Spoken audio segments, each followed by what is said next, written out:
Hi friends, health बस channel में आपका स्वागत है। आज हम देखेंगे anatomy physiology MCQ series part 2, जिसमें खास कर सेल और टिश्यू के रिलेटेड सारे इंपॉर्टेंट्स जो आने वाली एग्जाम के लिए क्वेश्चंस देखेंगे।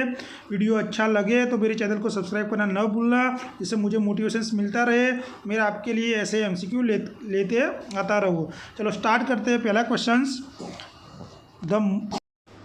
The most abundant tissue in human body के अंदर मोस्ट एबंडेंट टिश्यू कौन सा है?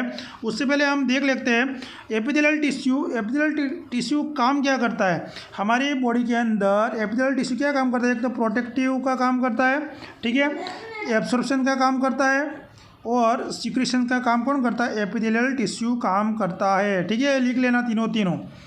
और कनेक्टिव टिश्यू की चर्चा करें तो कनेक्टिव टिश्यू 3 टाइप्स के होते हैं, ठीक है। एक होता है फाइब्रिनोजन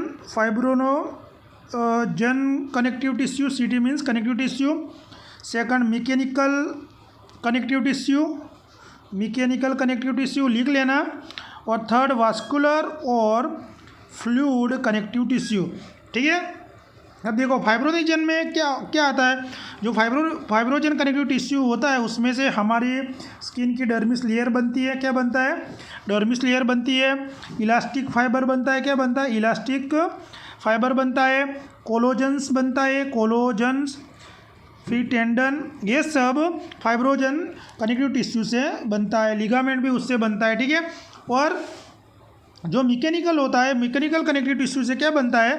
मैकेनिकल से हमारे बोन और कार्टिलेज बनते हैं। क्या बनता है? बोन और कार्टिलेज जो मैकेनिकल कनेक्टिव टिश्यू से बनते हैं, ठीक है। थर्ड था हमारा वास्कुलर से क्या बनता है? हमारा ब्लड और लिम्फ जो होता है वो वास्कुलर कनेक्टिव टिश्यू से बनता है, ठीक है। इसीलिए हमारा मोस्ट एबंडेंट से सबसे ज़्यादा जो टिश्यू हमारे बॉडी में होते हैं वो कौन से होते हैं? कनेक्टिव टिश्यू हमारी बॉडी में पाए जाते हैं, ठीक है। Any doubt? चलो आगे देखते हैं। सेकंड नंबर का क्वेश्चन। और एक एग्जाम में क्वेश्चन ऐसा आता है कि भाई बोन और मसल्स जुड़ते हैं तो क्या बनता है? तो बोन और मसल्स जब मिलते हैं तब क्या बनता है? टेंडन बनता है। क्या बनता है? टेंडन बनता है। तब हम उसे याद कैसे रखेंगे? आप BMT करके याद रखना, ठीक है। कैसे? BMT, बोन, मसल्स और टेंडन, ठीक है। और बोन बनता है तब क्या बनता है? लिगामेंट। क्या बनता है? लिगामेंट। तो आप कैसे याद रखोगे? बबली। कैसे याद रखोगे? बबली के नाम से आप याद रखोगे। B फॉर बोन लिगामेंट है, एग्जाम में पूछा हुआ सवाल है, इसीलिए मैंने यहाँ किया है, ठीक है। सेकंड नंबर का क्वेश्चन देखते हैं। Superficial layer of skin is called as. Skin का सुपरफिशियल लेयर कौन सा है? Dermis layer, epidermis layer, adipose layer और सबक्यूटेनियस लेयर। तो उसमें हमारा सही आंसर क्या होगा? एपिडर्मिस लेयर जो स्किन का सुपरफिशियल लेयर है। इसमें भी ये सारे क्वेश्चंस पूछे जाते हैं, ठीक है। तो एपिडर्मिस लेयर क्या है? कि हमारा बॉडी का सुपरफिशियल लेयर है। कौन सा है? सुपरफिशियल और प्रोटेक्टिव लेयर है। कैसा है? सुपरफिशियल और प्रोटेक्टिव लेयर है, ठीक है। एपिडर्मिस के नीचे क्या आता है? डर्मिस लेयर आता है और उसके नीचे हाइपोडर्मिस आता है, ठीक है। ये याद रखना। हाइपोडर्मिस में हम SC हम बोल सकते हैं, सबक्यूटेनियस भी उसको बोल सकते हैं, ठीक है। चलो अगला क्वेश्चन देखते हैं। The inner most layer of epidermis is called. उसमें से भी बार बार एग्जाम में पूछा जाता है। एपिडर्मिस का इनर लेयर कौन सा है? कॉर्नियम, लुसिडियम, ग्रेन्युलोजम्स और जर्मिनेटिव। तो उसमें हमारा सही आंसर क्या होगा? एपिडर्मिस का इनर मोस्ट लेयर पूछा है तो जर्मिनेटिव हमारा आंसर होगा। तो उसके अंदर हम देखते हैं स्टेप वाइज। फर्स्ट जो होता है जो एपिडर्मिस में, तो क्या होता है? Stratum corneum. क्या होता है? स्ट्रेटम कॉर्नियम, ये लिख लेना। फिर दूसरा होता है लुसिडियम, एग्जाम में पूछा जाता है। थर्ड होता है ग्रेन्युलोजम। फोर्थ होता है स्पाइनोजम और 5 होता है बेजल, ठीक है। और उसके नीचे जो बेजल्स के नीचे होता है वहाँ से डर्मिस लेयर स्टार्ट हो जाता है, ठीक है। ये बहुत ही याद रखना।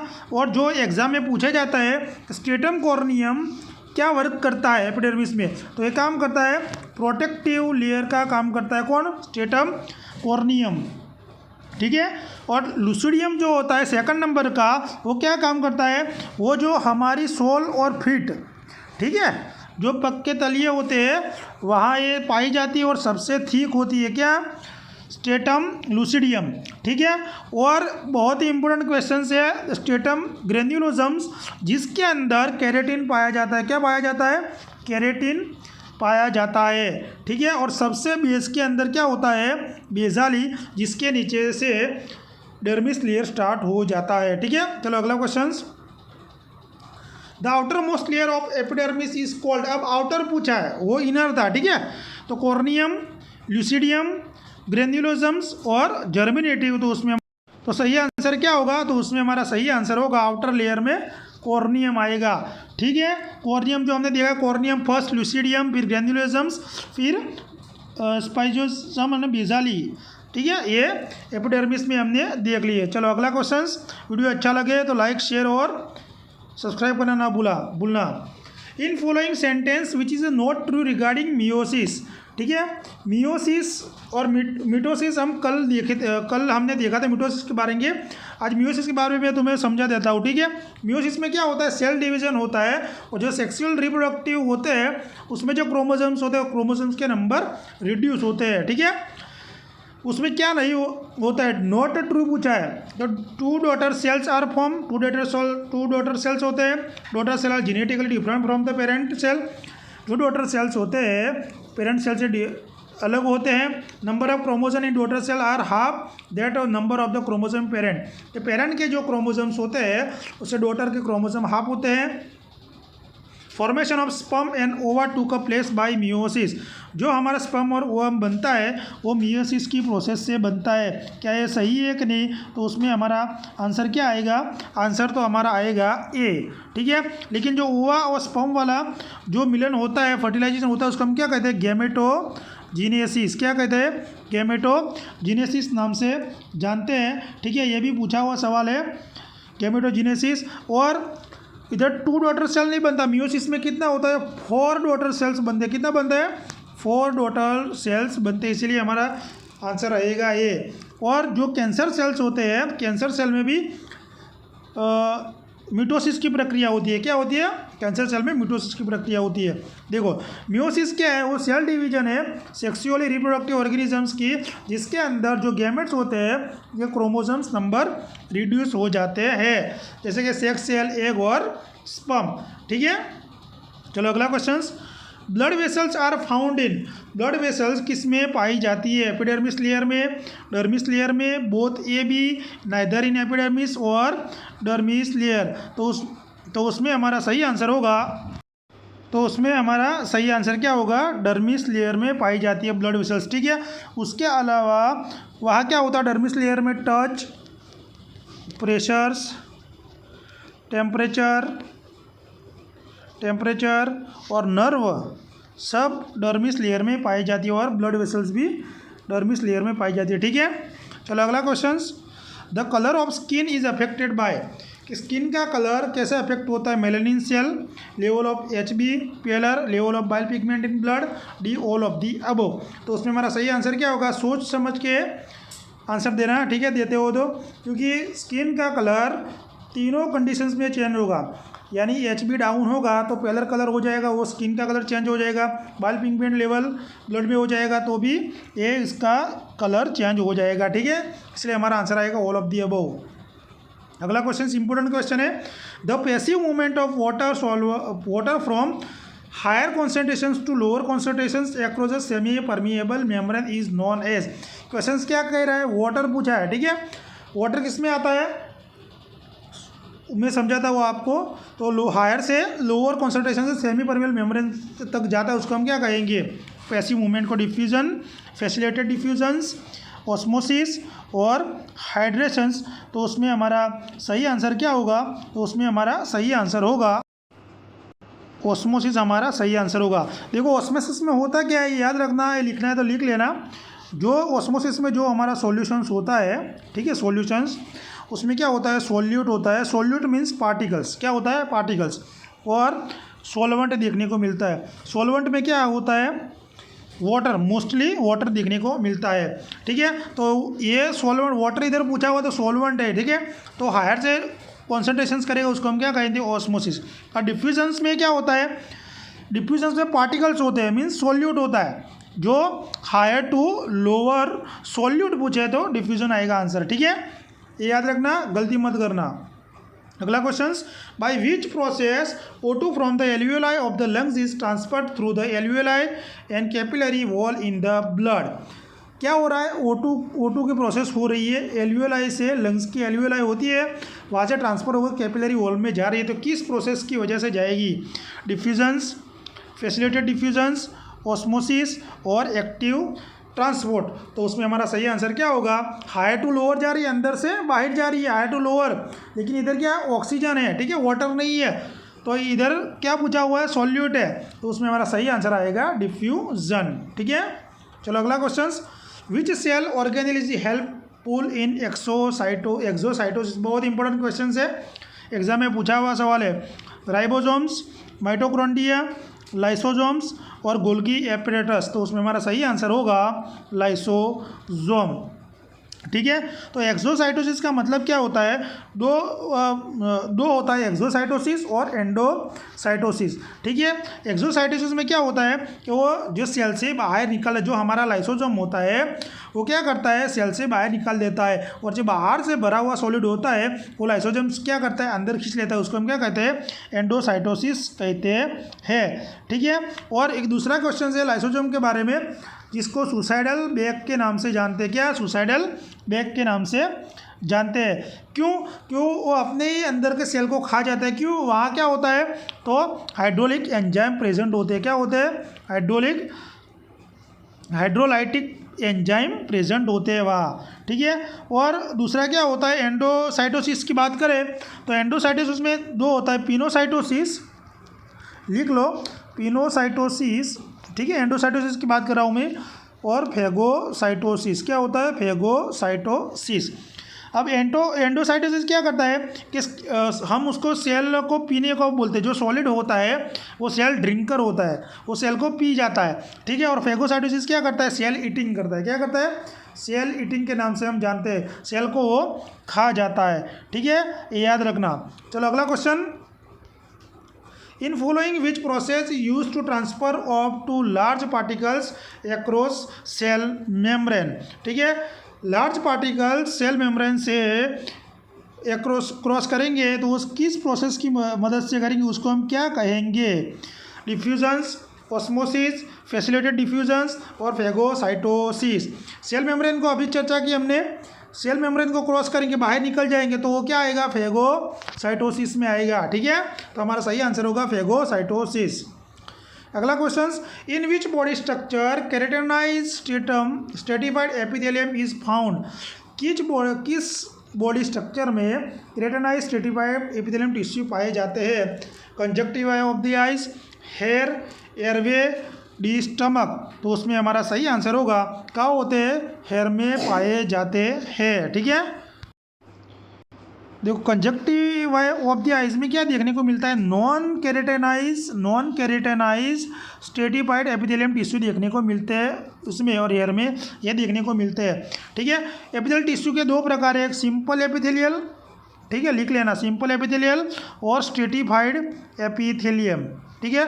सिंपल एपिथेलियम जो होते हैं वो सिंगल लेयर के होते हैं। क्या होते हैं, सिंगल लेयर के।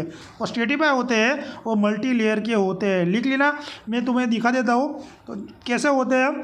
ये सिंगल लेयर के होते हैं, ठीक है। ये कौन होते हैं, सिंगल या सिंपल एपिथेलियम। और मल्टी लेयर के ऐसे होते हैं, जो स्ट्रेटिफाई होते हैं ये ऐसे होते हैं, ठीक है, शेप में उनका शेप ऐसा होता है।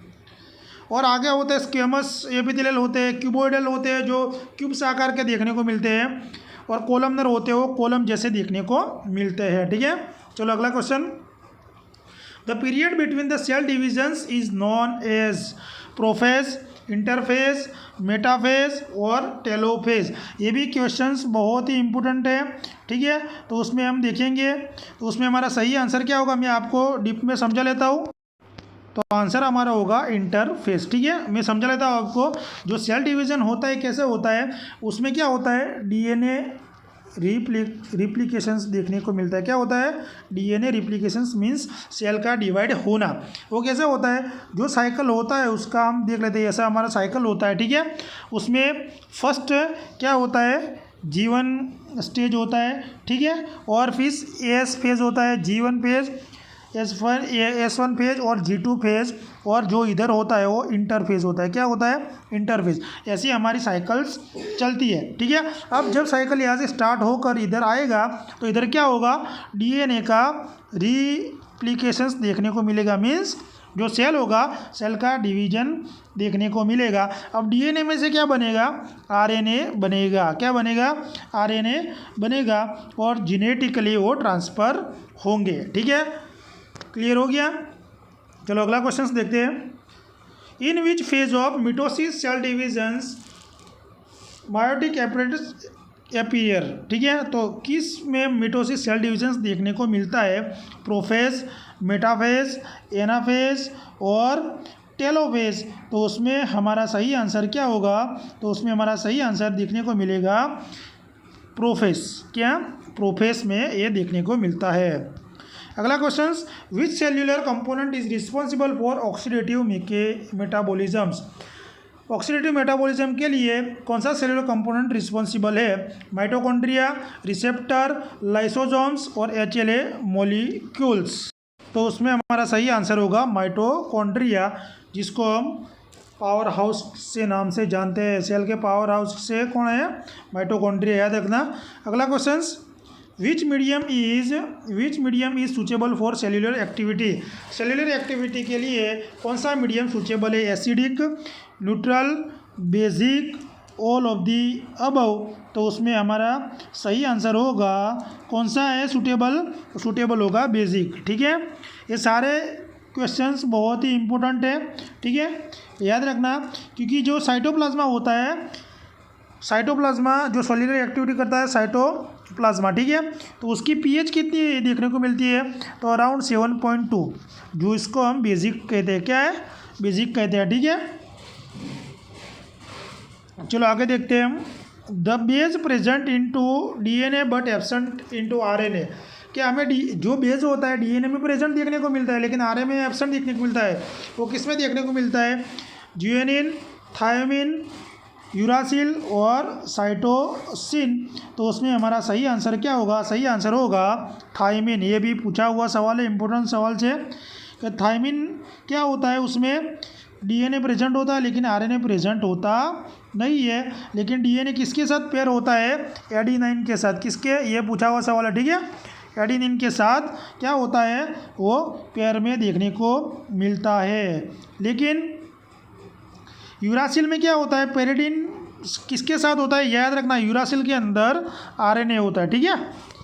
एडेनिन के साथ कौन होता है? आरएनए होता है। लेकिन इधर क्या होता है? थायमिन में एडेनिन के साथ डीएनए होता है। चलो अगला question, a patient admitted with an autoimmune disease ask the nurse what is means the appropriate response by the nurse. Patient क्या बता रहा है? ऑटोइम्यून डिजीज हो चुका है, तो उसका रिस्पॉन्स क्या देगी as a nurse? Appropriate. Immune cells produce so many antibodies. Immuno cells antibody produce करती है। Immuno cells grow and multiply too rapidly. Immuno cells are not produce in sufficient amount. Immuno cell are unable to disintegrate bit self और not self. वो autoimmune disorder होता है तब क्या होता है? जो अपनी बॉडी होती है अपनी सेल को ही नहीं पहचान सकती, ये अपना सेल है या फॉरेन सब्सटेंस है। तो उसमें हमारा सही आंसर होगा डी। क्या होगा? डी, ठीक है, डी सही आंसर होगा। अगला question, extrusions of waste material through the plasma membrane of cell is known as pinocytosis, phagocytosis, exocytosis, D leucocytosis. अभी हमने देखा था एक्सोसाइटोसिस क्या करते हैं? प्लाज्मा से बाहर निकालने का काम करती है। तो सही आंसर होगा हमारा एक्सोसाइटोसिस, ठीक है। अगला question, which organelle cell power house of cell. Power house cell किसको कहते हैं? न्यूक्लियस, गोल्गी बॉडीज, माइटोकॉन्ड्रिया और राइबोसोम्स। सही आंसर होगा माइटोकॉन्ड्रिया। मेरा वीडियो अच्छा लगा हो तो मेरे चैनल को सब्सक्राइब करना न भूलना, शेयर करना, जिससे मुझे मोटिवेशन मिलता रहे। मैं आपके लिए हर सब्जेक्ट का MCQ लेके आऊँगा। सारी सब्जेक्ट हम कवर करेंगे, जिससे आपको कोई ऑनलाइन क्लास ज्वाइन करने की ज़रूरत ना पड़े। वीडियो देखने के लिए धन्यवाद। Thank you.